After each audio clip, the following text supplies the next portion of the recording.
2025년 3월 9일 일요일 돈다방 미쓰리 시작하겠습니다. 진짜 웃기게 족같습니다. 제가 지금 유튜브를 이렇게 보니까요. 어제 있었던 정말 일 같지도 않은, 다시는 보고 싶지 않은 면상을 다시 보게 되는 그 상황들을 분노하며 많은 유튜버들이 방송을 하고 계시더라고요. 저는 목계가 맞는 것 같긴 합니다. 그냥 감정이 별로 없습니다. 그냥 어제 방송에서 말씀드렸듯이 쉽게 가는 게 없구나. 뭐 친일 쿠데타기 때문에 친일 쿠데타는 무조건 성공할 수밖에 없는 구조임에도 불구하고 국민들이 막아냈고, 단순히 그렇게 쉽게 끝날 일이 아니라 대한민국이 물론 어떤 때는 또 발전하고 어떤 때는 성장하고 그런 모습을 보입니다만, 어떤 상황 속에 가면 그 기득권들이 지랄 발광, 여전히 여기저기 박혀있는 기득권들, 그 기득권들에 빌붙어서 사는 것들, 인간 삶이 다 그렇지 않겠습니까? 그러니까 제가 윤석열이 대통령이 된 다음에 제 스스로 셀프 위로를 하는데, 그게 뭐냐면, 야, 미국도 트럼프 같은 새끼가 대통령이 돼. 하물며 최근에 재선까지 됐어. 그런 생각을 합니다.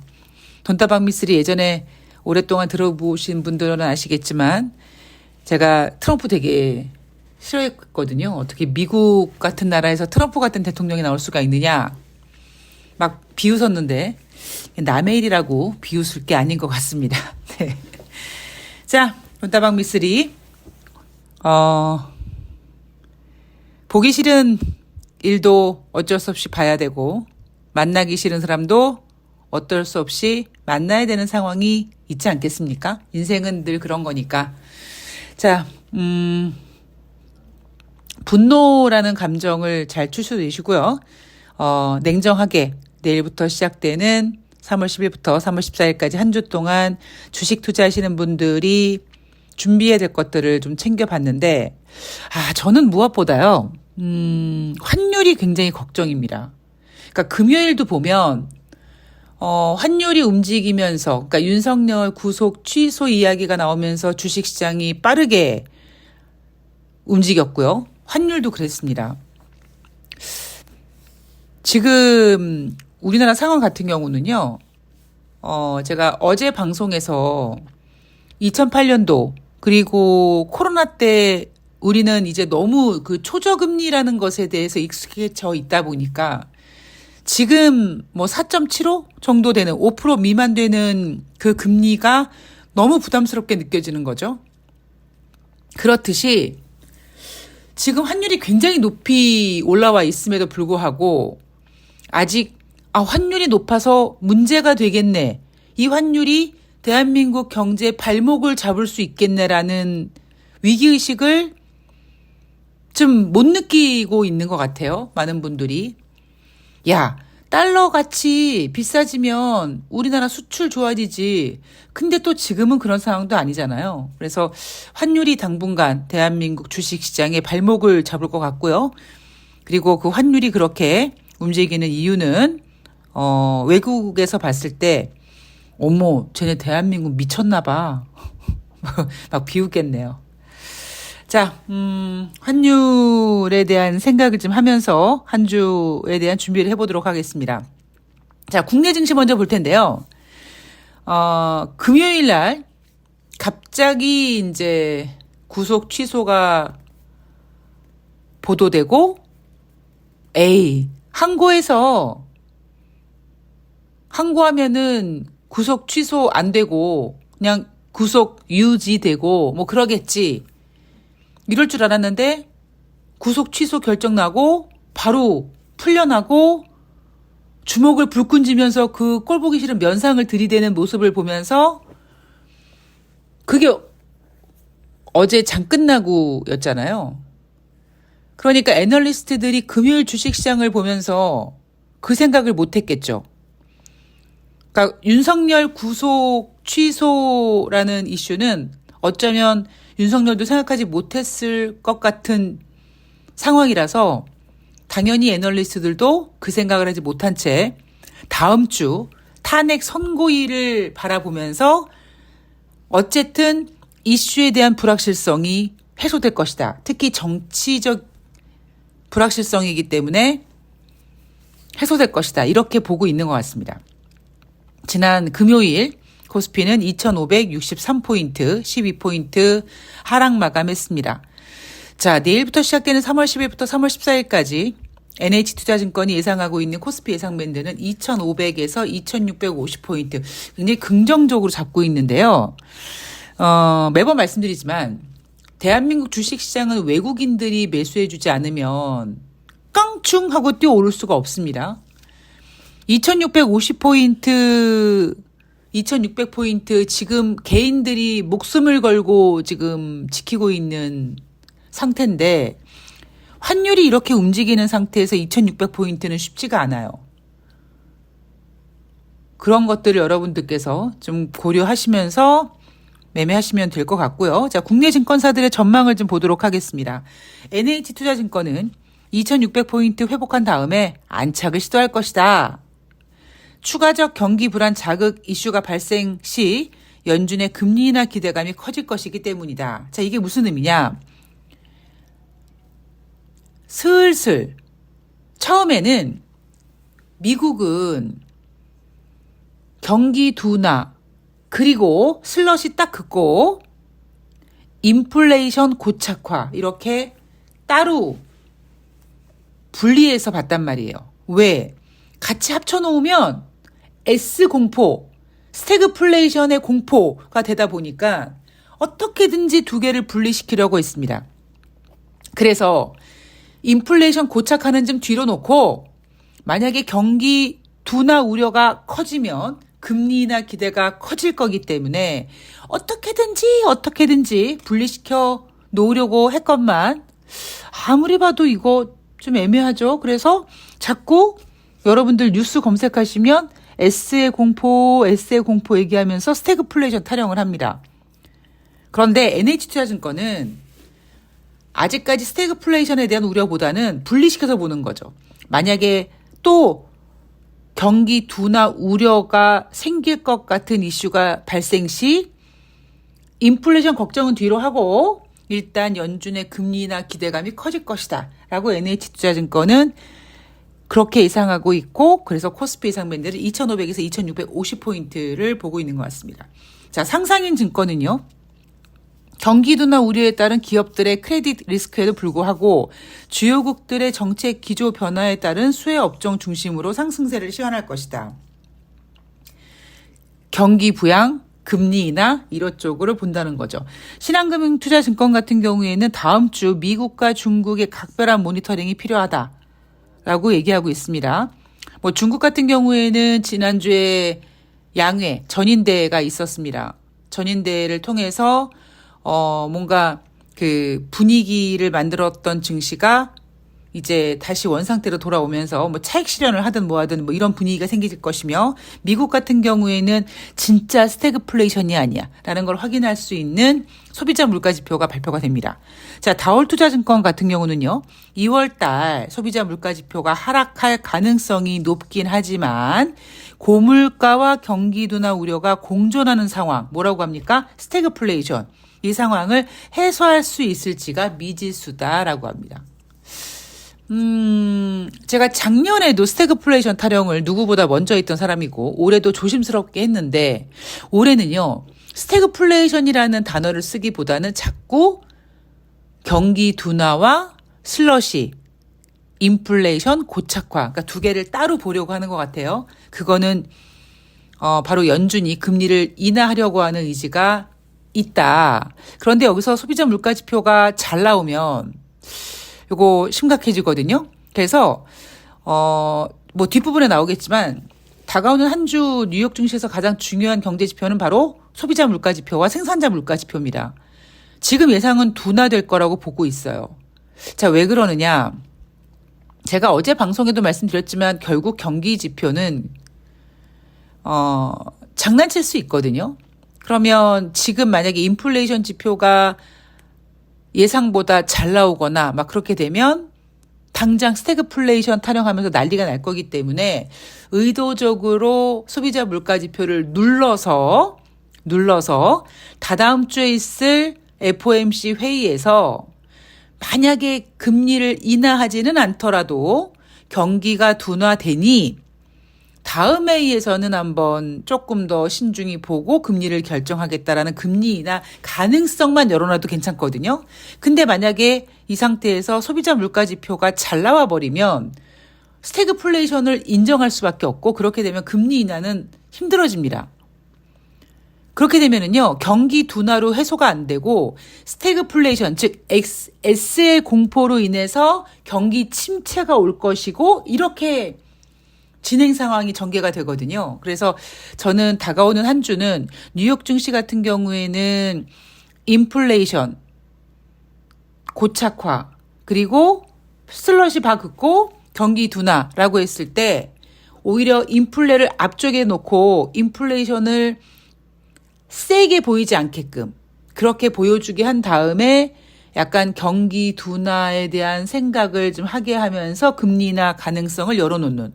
다시 말씀드리지만 3월달 FOMC 회의에서 금리를 인하할지는 모르겠습니다만 쉽진 않을 거예요. 그런데 인하하지 않더라도 3월달에는 동결하더라도 그 다음 금리 인하 가능성을 열어놓기만 해도 주식은 미리 이슈를 땡겨 쓰는 녀석이다 보니까 아마 긍정적으로 반응하려고 할 겁니다. 물론 그런 반응들이 인플레이션을 자극하겠지만 과연 다가오는 한 주 이 경기 둔화와 인플레를 어떻게 조정할지를 잘 봐야 될 것 같아요. 저는 인플레를 누를 거라고 생각합니다. 대한민국 주식시장에서 제일 중요한 건 환율이라고 보고 있고요. 자, 뉴욕 증시로 넘어가 봐서 과연 소비자 물가 지표가 어떻게 나오는지 한번 보도록 하겠습니다. 자, 3월 6일 지난주 목요일 뉴욕 증시는 하락했습니다. 그때 나온 얘기가 뭐였냐면 나스닥이 조정 국면에 들어가려고 막 할 것 같은 상황이야 라고 했습니다. 자, 그러자 제롬 파월 연준 의장이 안 돼 하면서 경기 낙관론을 뜬금없이 제시하면서 200일선을 나스닥 200일선을 지지하고 3대 지수가 반등했습니다. 자, 3월 18일부터 3월 19일 이틀 동안 3월달 FOMC 회의가 예정되어 있고요. 이제 2주 정도 남았죠. 따라서 연준 위원들은 블랙아웃 기간에 들어갑니다. 이제 말을 못해요. 입에 공업용 미싱으로 박아놨습니다. 입을. 자, 그리고 뉴욕 증시에서 다가오는 한 주 동안 우리가 중심적으로 봐야 될 거, 물론 트럼프의 입이기도 하고 그다음에 블랙아웃 기간이기 때문에 연준 위원들의 발언은 볼 수 없습니다만 3월 14일까지 예산안 결의안 의회 통과할 때, 즉 연방정부 예산안 협상이 있는데 14일까지 예산 결의안 의회를 통과할 때 감세 기대감이 남아있다. 이게 지금 뉴욕 증시에서 바라보고 있는 이슈들인 것 같습니다. 자, 일정들을 좀 보면은요. 3월 10일 월요일 날은 2월 달 뉴욕 연방준비은행에서 발표하는 1년 기대 인플레이션입니다.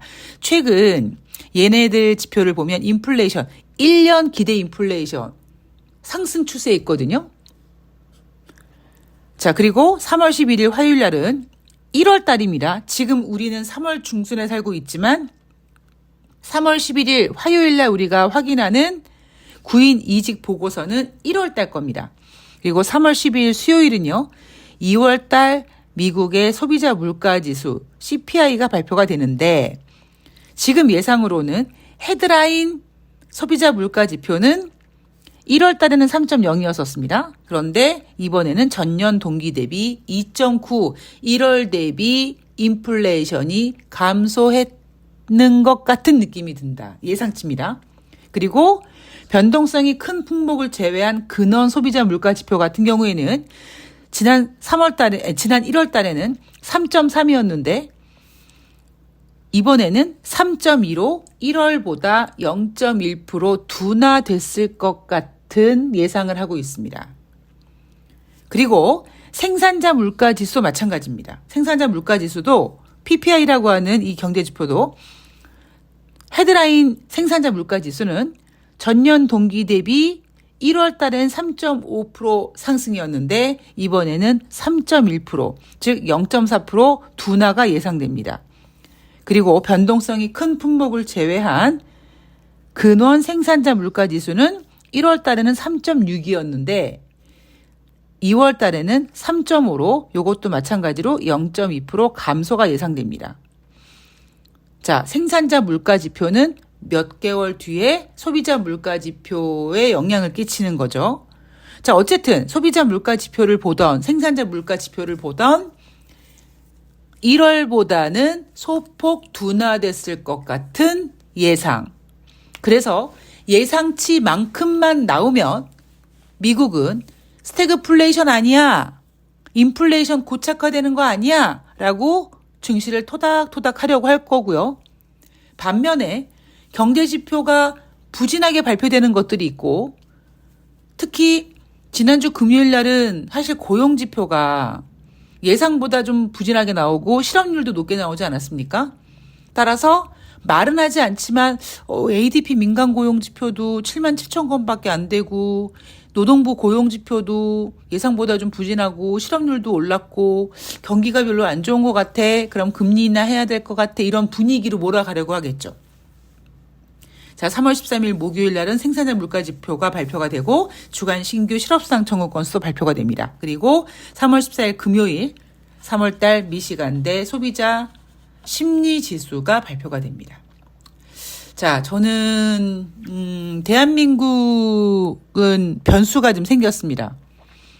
변수가 생기지 않더라도 2563포인트로 끝났잖아요. 뭐 2500포인트 뭐 여러분들 높게 느껴지십니까? 2563포인트, 우리나라 주식시장 너무 좋아 이렇게 느껴지지 않잖아요.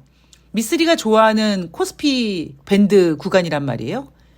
여기서 2600까지 가기 위해서 우리에게 필요한 것은 외국인들의 매수인데 이 외국인들의 매수를 유도하기 위해선 그나마 달러가 좀 싸져야 되는데 지금 대한민국의 정치적 불확실성, 예상치 못했던 윤석열의 구속 취소 건으로 인해서 우리도 열받지만 외국에서도 쟤네 이거 내란 아직까지 끝난 거 아니네. 불안불안하네. 뭐 이런 분위기. 그래서 환율이 아마 좀 다가오는 한 주 동안 많이 출렁거릴 것 같고요.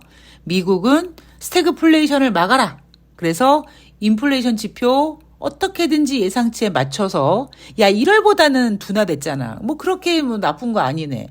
이런 분위기로 가면서 부진한 경제 지표를 금리 인하로 힘을 실어주려고 하는 그런 움직임이 예상됩니다. 거기에다가 뭐 트럼프 같은 경우는 그 주둥이에서 무슨 얘기를 할지 모르기 때문에 뭐 그거는 윤석열이 갑자기 구속 취소가 돼서 한남동으로 돌아간 사건처럼 트럼프도 무슨 말을 하든 그냥 뭐 우리가 견뎌내야죠. 뭐. 그죠? 그리고 그나마 다행인 거는 제가 매번 말씀드리지만 트럼프는 자기가 원하는 대로 다 하지 못할 것이다. 그게 무슨 얘기겠습니까? 이게 주식시장이요. 트럼프가 뭐라 그래도 에휴 저 새끼 저거 협상하려고 그러는 거지? 아이고 이랬다 저랬다 유예했다가 다시 한다 그랬다 또 유예하고 이은병하네. 이렇게 이제 트럼프의 어떤 주둥이를 만만하게 보기 시작했다라는 점. 그런 점을 여러분들이 캐치해서 다가오는 한 주 동안 잘 이겨내시길 바랍니다. 글쎄요, 무조건 탄핵이 돼야 되겠죠. 탄핵이 안 되면 저는 붙잡혀 가겠습니까? 붙잡혀 가진 않을 것 같고, 삶이 힘들어질 것 같긴 합니다. 근데, 그렇기에, 그리고 무엇보다 탄핵이 기각이 되면 가장 먼저 이제 윤석열은 헌재를 조지고 이제 조질 곳이 많지 않겠습니까? 그래서 탄핵은 가능할 것 같은데 문제는 윤석열이 나옴으로써 극우들의 그 극성들이 더 심해질 것이고 약간 그런 폭력적인 그런 모습들이 여기저기서 좀 과하게 나오면서 사실 불안불안하죠. 예. 지금 이 시대를 살고 있는 우리들은 예전만큼 샤이하는 모습, 그러니까 뭐라 그러죠? 내 감정을 막 얘기하거나 막 화를 보여하거나 그러지 않고, 그냥 부드럽게 하는데 지금은 어느 순간부터 트럼프가 미국의 대통령이 된 그때부터 시작해서 전 세계가 굉장히 극단적으로 좀 나뉘고 있는 게 아닌가. 저는 이거는 약간 자본주의의 부작용이라고 생각을 합니다. 어쨌든